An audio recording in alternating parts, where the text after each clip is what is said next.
Okay, we're back. We're live at the 5 o'clock clock here on ThinkTech. This is Community Matters with Brett Oppegaard. He's a journalism professor at UH, and we are going to talk to him today about what is going on in the media, what has been going on over the past 4 years, what is going on now. Welcome to the show, Brett. Thanks for having me, Jay. I appreciate it. Yeah, so it struck me early on when Kellyanne Conway got on national television in the course of Trump's campaign. And she actually said that truth didn't matter, and that she lies. The woman is genital, and she lies all the time. And I said, what kind of a thing is that a candidate for president of the United States would have around him people that lie regularly? How is this possible? How is this possible in a democracy? Usually, when you lie, people call you on it, and then you stop lying. But we haven't had that. We have people who keep on lying, and they double down on their lies, and then you find, strangely, that the public believes the lies. This undermines your whole principle of telling the truth to the people. You must have a visceral reaction a mile wide on this, Brett. Well, right before the show, I turned on CNN and watched an example of this with Matt Schlapp of the American Conservative Union. He was talking about the CPAC conference coming up. The guest speaker will be our former president, and in this interview, he was arguing vociferously that there was widespread voter fraud and that the democracy was at stake because of this voter fraud. And so here we are, months after the election, and people in very prominent positions continue to share the big lie and share it very aggressively, very publicly, and there doesn't seem to be any letting up. Am I right to think that this has exacerbated over the past 4 years? Or looking back, historically in the United States, well, on the world, do we find that this has always been the case? Well, we had a period in the 30s when this type of propaganda was basically invented and used to great effect. And, the world... In Germany. Well, right, in Germany. And people seem to learn with World War II that this was not a good thing to do. But somehow they forgot it. I don't understand how. I mean, it seemed to be that fascism was kind of, completely dead. There was nobody was ever going to think that's a good thing to do again. Nobody was ever going to think that the propaganda techniques were a good way to run your government. But here we are repeating the same story. Yeah. So what you have is, I believe that he had a bully pulpit, and for reasons that are not clear, he as the president would make some cockamamie statement about lies, or about how the press is the enemy of the people, or would be judges, or what have you, and I thought those kinds of statements would end dull thud right there. But no, as the guy with the bully pulpit, is so strange that statements that are clearly wrong are believed. People believe those statements, and it's that question that I am concerned with, and I believe that any journalist should be concerned with. The people will believe bloody anything. Why is that? Well, I don't think they would have believed Trump on his own. He needed a bunch of accomplices. And the way I view it is, there's always these individuals that will try this. There's just never been a group of co-conspirators that have been able to pull this kind of thing off. And I don't even know what you can say about, say, Mitch McConnell's comments after the second impeachment trial, where he basically said, yeah, this guy was totally guilty, 100% responsible, but we acquitted him anyway.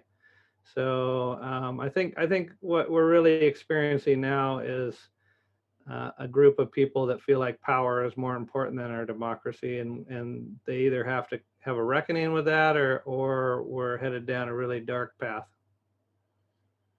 We've all been trying to figure out what it is, why people believe obvious lies, why they believe statements that are inconsistent with any view of democracy. As you suggest, maybe they don't believe in democracy anymore. They believe the power of the red team is against the blue team is more important than democracy. But I have to think there are other elements working. Call it social psychology, call it mass insanity, such as happened in Europe in the 30s. And then we have QAnon. And QAnon is a lens by which perhaps we can understand some of what is going on. People live in a world of fiction. They believe in it. They even perhaps know that it's fiction, but it offers them some comfort from an otherwise unacceptable life. And so they embrace it. And a QAnon offers them something they don't have. And of course, we're talking about QAnon, which is a certain organization, a certain identification.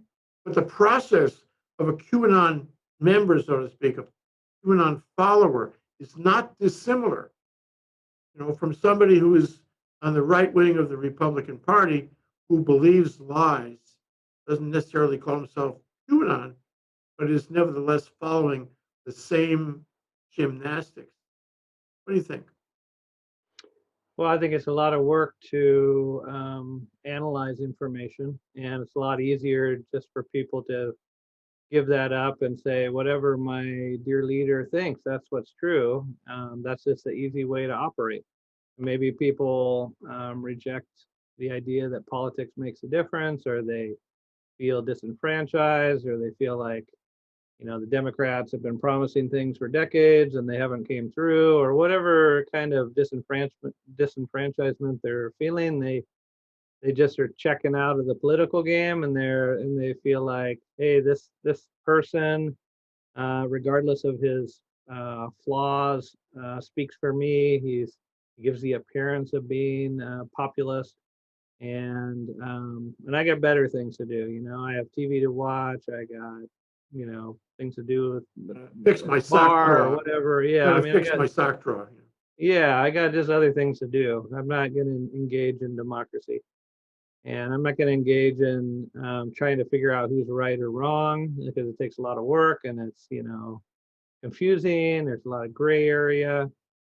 A lot of the statements people make are intentionally vague, and then they would be hard to prove wrong. They're straw man arguments, or they're abstractions, or they're what about so and so who lied one time 20 years ago? Trump's just lying like that person did. I mean, there's all this is why I said it's really reverted, and I've started to have to teach this in my classes for the first time in 20 years in teaching journalism classes, that I have to actually explicitly teach what propaganda is, and explicitly explain the different techniques, and then have students identify those, um, and then develop skills for dealing with them. You know, the press has always been, in my view, a very respected profession, member of the community, and call it the thought leader community. Um, and of course, traditionally, there's the dichotomy between printing facts and printing opinion. And of course, a larger dichotomy between the news as reported on, say, television and television entertainment. Sometimes it's really blurred.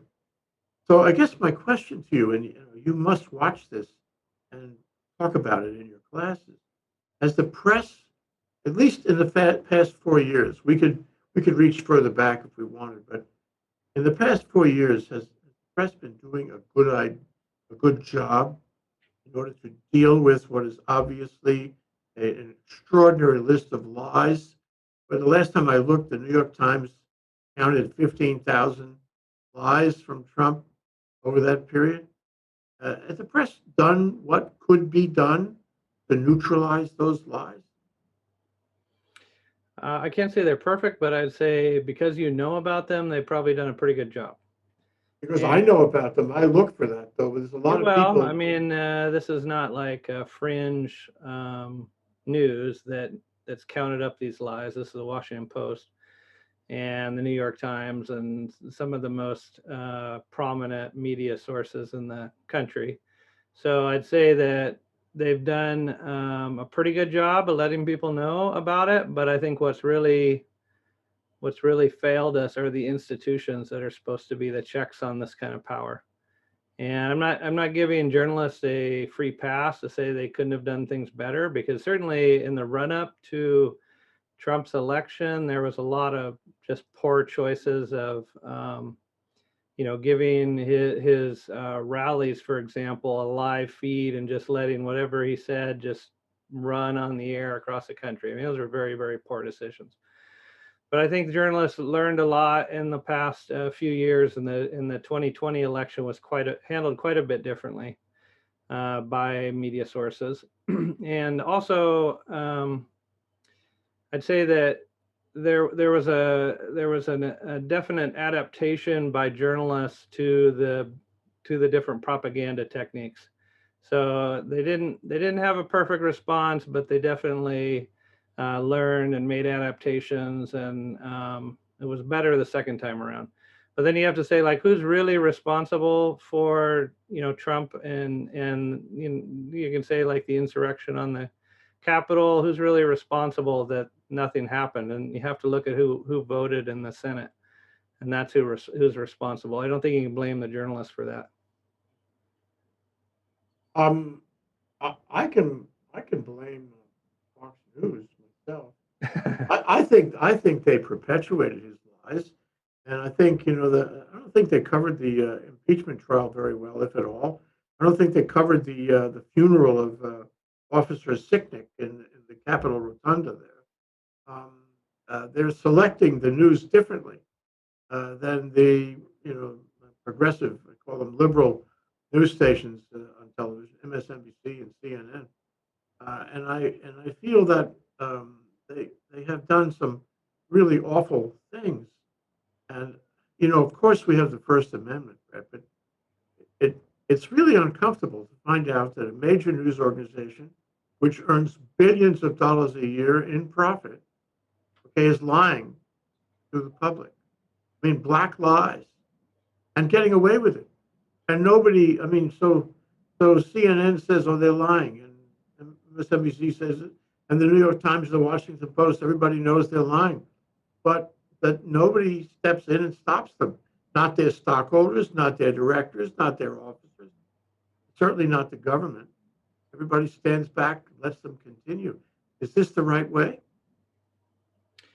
Well, that's why I talk about the complicity of, you have to give the blame to people who deserve it. Now, I don't think we want the government to be coming in and telling mainstream news organizations how to operate. I think hopefully the market should decide that. But in this case, Fox News has been a very popular station for a long time. It's made a lot of money. It's had a lot of sway, and it's definitely been outside of the bounds of what we would consider a professional journalistic code of ethics in a lot of its work, particularly in its opinion parts, but even in its everyday news. And then so you have to say, well, what can we do about this? And if we start to say the government's going to come in and shut down Fox News, I don't think that's a good way to go, because that could easily turn on anybody. And then the other part of it is, well, how do you regulate something like that? And I think that gets back to the politicians who are supposed to be in charge of this whole country. I mean, the journalism's the fourth estate. It's supposed to tell people what's happening. It's supposed to be a check on the three branches of government. Journalists don't have any particular power other than just to let people know what's going on. It's the citizens and it's the politicians that have to act. And if people can lie without recourse, and they can, do whatever they want without any kind of check on their power, then we're in a very scary situation. I think we are. Yeah, I think Making we an are. interesting comparison between that and social media, and it's not a complete solution, of course, but social media, some Facebook, for example, and Twitter especially, have they cut Trump off from his lies on their platform. And you say, okay, it's a business decision. It's based on business considerations. It's not because they found God in their bed one night. It was because they were worried about sales and stockholder concerns and all that. But it strikes me that we do have that hasn't happened in the Fox News situation. Nobody stopped them. Nobody in the marketplace stopped them, as opposed to Yeah, they're making a lot of Twitter. money. Yeah, and this is part of what makes the United States journalism so great, and one of its big Achilles heels is it's mostly corporate or at least privately owned media, and there isn't a really strong public media counterweight like the BBC or something like that, or you don't have a lot of public funding for media. You don't have just a lot of pushback. So when the marketplace is unregulated, and it just, you can think of any marketplace that gets unregulated. Look at the Texas power grid. The more unregulated it is, the more likely you are to have it burn you. And I think that's where we're at.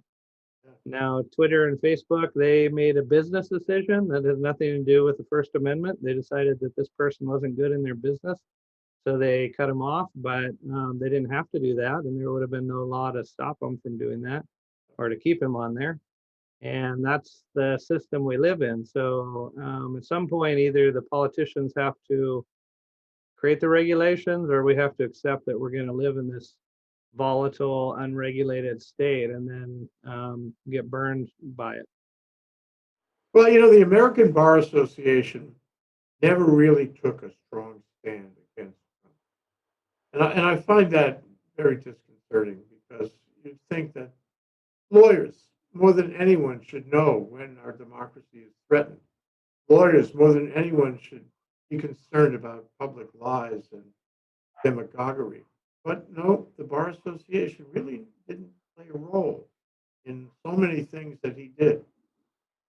But moving over to the Society for Professional uh, Journalists, SPJ, which is, as far as I know, there might be another one, but it's the principal gatekeeper on the profession, on the journalism profession. I know they have a chapter here uh, and around the country. But I never saw them take a position, for example, on Fox News. I never saw them take a position on all of what we've been talking about. And I suggest they could have. They could have played a very important role, but for reasons that are not clear, they did not.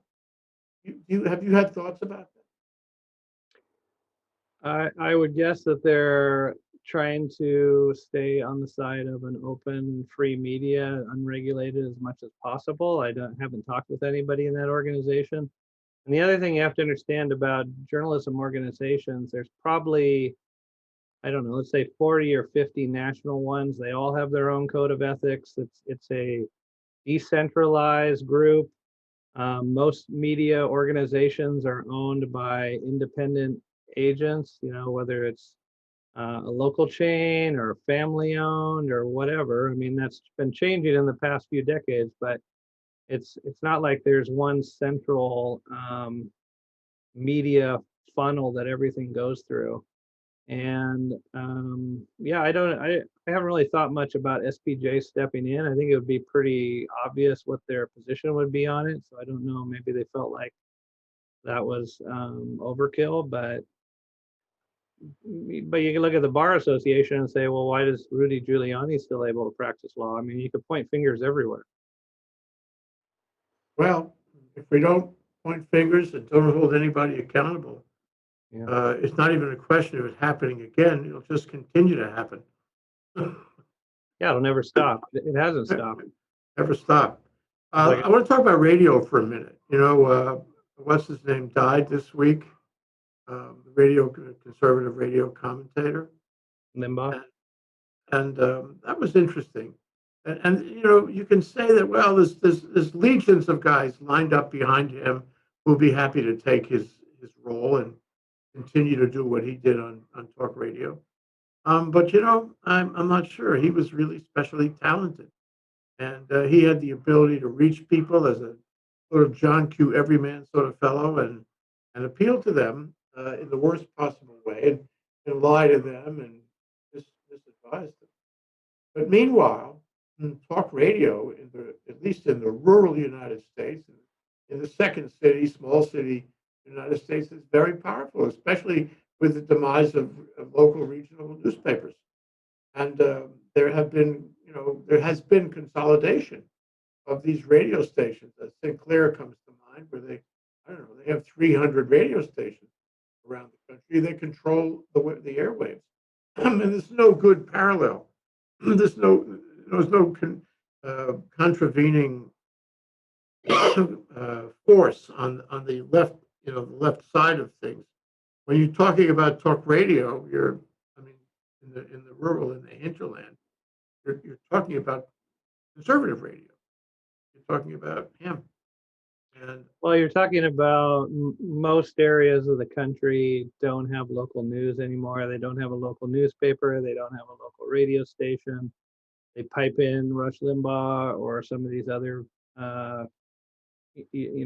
heavily conservative voices, and there's no, like you said, there's no counterbalance, and they have no options. I mean, they can get on the internet and search around, I suppose, but there really isn't a balancing counterforce to that, and you end up with these really polarized communities.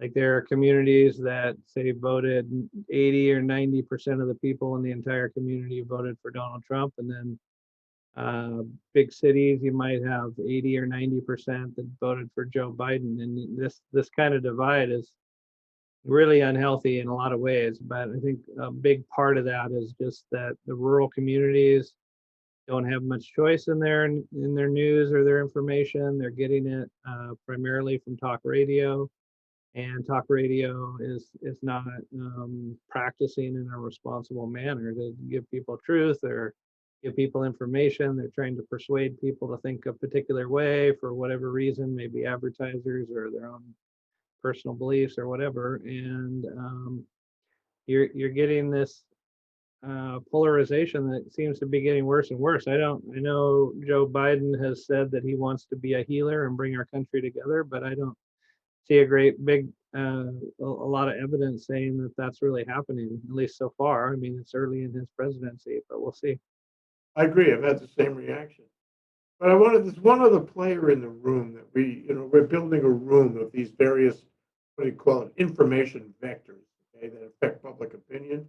And public opinion, of course, affects the electorate. The electorate is coming around in 2 years. We're going to see what happens. A lot of factors at play. And one of the people in the room we haven't talked about, Vladimir Putin. Vladimir Putin, who has access to the internet. Vladimir Putin, who you saw by the solar wind affair in Texas, and the hacking. Russia has learned, Putin has learned, that if you get inside the United States and you put your server inside the United States, you can use that server to reach all kinds of people through the internet, through social media, and so forth. And you can do what he's been doing at least for the past 4 years, and probably much longer. You can create divisiveness. You can aggravate the divided aspect of our society. And so he's also selling news. He's selling divisive news. He's putting it out there on social media, internet websites. I don't know where else. And it's having an effect. And all his interest is, and it's not, the result is the same, but his interest is different than, say, QAnon. He just wants to divide the country. That's all he wants to do. He wants to disable us. He's having a good time doing it. Well, it's the companion of hacking. Yeah. It's kind of like vandalism or whatever. And it's not just Putin. there's a documentary called The Dissident about Saudi Arabia, and they showed in that documentary the troll farms that Saudi Arabia has doing the same things. So, and I imagine there are places like that all around the world. They figured out, initially when we had the Arab Spring, we thought, oh, this is going to be a propellant of democracy, and dictatorships can't control it. Well, what really happened was the dictators, after a few of them were knocked out, said, okay, this is a threat to my existence. So I'm going to make sure I have complete control of it, and then I'm going to turn the weapon against the people of my country. And now I'd say we're probably worse off around the world than we've ever been in terms of oppressive information systems. So, okay, I know you said this was a hard one, but what do we do? What do we do? Boy, okay, if I knew that. Well, I think it has to start with education. It has to start with a recommitment to democracy. Democracies only exist with journalism. And so I think there's a news literacy component to that. People have to understand what news is, what good quality news is, and how that works. There's lots of journalism that happens in dictatorships, and it can exist in dictatorships, but democracies can't exist without journalism. So you can have journalism in a dictatorship, but you can't have a democracy without journalism. So this is the part that I think we need to really spend a lot of time teaching the next generation how valuable this is, and also civics and political involvement. And like I said, we're getting into, like, we have to reteach the lessons of the 1930s about propaganda and the big lie and whataboutism and all these things that you thought we maybe had learned as a world, but we haven't. And it maybe starts there, but I think it's going to just take a lot of individual responsibility, and that's not necessarily something you can count on. So, I mean, look at the COVID-19, people around town not wearing masks. It's like the most simple thing people can do is put on a mask. And every day we see, just countless people running around town without masks on. So, I don't want to come off as cynical, but I want to say it's going to take some work, and it's going to take some commitment, and people are actually going to have to want democracy and not wait until it's too late, because once you have a dictatorship, it's not coming back. Isn't that true? That is so true. It's the old thing about Ben Franklin and the woman outside Liberty Hall. What kind of a government are we going to have, Dr. Franklin? Answer, a republic, madam, if you can keep it. If you can keep it, yeah. And people wanted it. They were under the rule of, a monarchy, a king. They wanted that freedom, and everybody was engaged, and they wanted to preserve that. And I think we've been somewhat a victim of our own success, in the sense that people have forgotten how valuable this is, or don't understand how valuable this is to have an open, free democracy. And there's also, I don't think people realize how close we were to losing it. I mean, every day I think, what if Trump would have won that election? Where would we be today? Where would we be? I'm not giving Joe Biden a lot of credit for what he's done. I'm just saying, where would we be right now if Trump was still in office? And it's just a frightening proposition to think about. Would have been terrible, Brett. All the things that he was doing were bad enough, but if he were in there, he would call it a mandate to continue doing those things and more. He would have hollowed out the government. He would have hollowed out the Constitution. He would have made himself a dictator immediately. And we already had an attack on our Capitol where people were riled up and ready to assassinate Congress people. Yeah. If they would have found Nancy Pelosi or AOC or Bernie Sanders, you guarantee those people would be dead right now. Dead, right? I agree. Dead. Dead. They had a place to hang them right in front of the Capitol. And they were completely out of control. So I guess, where I'm left on this is if you went out and talked to people in the street, I don't mean QAnon, I don't mean right wing, I mean everybody, and you asked them that formative question, the seminal question of our country: do you want a republic? Do you want a democratic republic? I have this awful, chilling feeling that you wouldn't get an answer you like. That a lot of people would say no, they wouldn't. Yeah, I tend to think you're right. I think a lot of people have given up on the idea of having any agency in the country. And, there may be good excuses for that, but they want people to tell them what to do. And this is what's the frightening part to me. I think there's a high number of Americans who would just as soon be a part of a dictatorship, just as soon have somebody telling them what to do. And once they went down that road, they would be surprised the ugly turns it would take. I think they just don't quite grasp how horrible that could become. So, what does a journalism professor at UH in the middle of the Pacific do about all of this? I mean, do you try to activate your students into participating in the national conversation?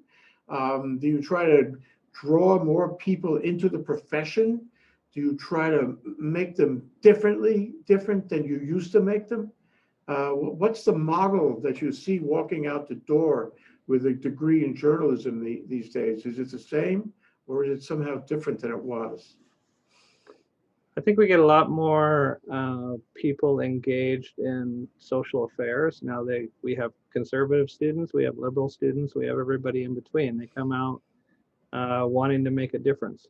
But what we really, I think, find is the idea that these are students who want to do something in the world. They don't want to just sit in the back of the class with their hat down and get a piece of paper and get a paycheck and that sort of thing. They really feel like their calling is to make a difference. Whatever their issues are, whatever they're excited about. We have a lot of students really interested in the environment. We have a lot of students really interested in better business practices and art and some in politics. It's a whole gambit of things, but what they're engaged, and I would say they're do-gooders. They want to go out and do some good, and that kind of fire has been lit in these students. I do see a difference in that kind of energy they have. They want to go out and be engaged. In terms of what we can do is, again, the journalism role or the journalist role is to tell people what's happening. It's not to tell people how to think. It's not to tell people what to do. It's to tell people what is going on, and then people get to decide how they want to respond to that. And I think one aspect that we can do a lot better in is telling a more diverse set of stories about how the world is developing and all the different people in the world, the diversity of the world, the diversity of problems, the diversity of people, and I think that would help kind of open people's eyes to the myriad of issues that we face as 21st century beings. Well, that takes me to my very, very last question. It's hard for me to stop asking you questions, Brett. I'm sorry. But what's your advice to the reader, the consumer of news these days, as opposed to the way it might have been 4 or 5 or 6 years ago? Is it changed as far as he is or she is concerned? Should they be looking at the news and sources of news differently?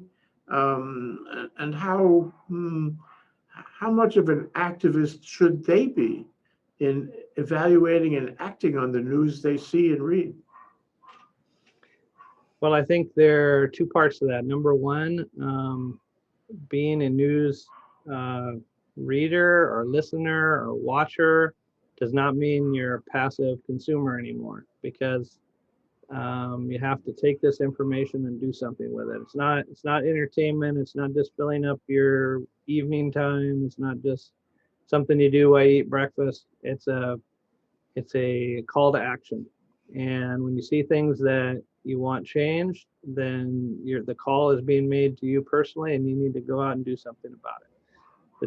I think the days are over when you could be assured that your government leaders were only going to do what's right for you, and they were going to be looking out for you. I think you have to make those things happen, and you have to be active in that process.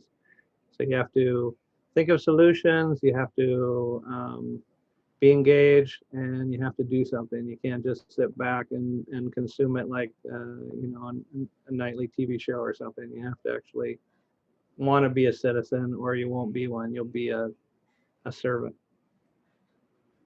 Well, after this discussion, I feel a lot better. Good.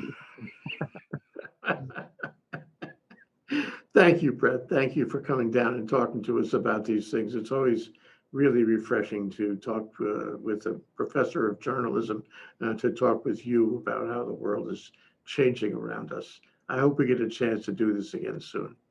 I hope so. I enjoyed it. Thank you again for inviting me. Aloha. Hello.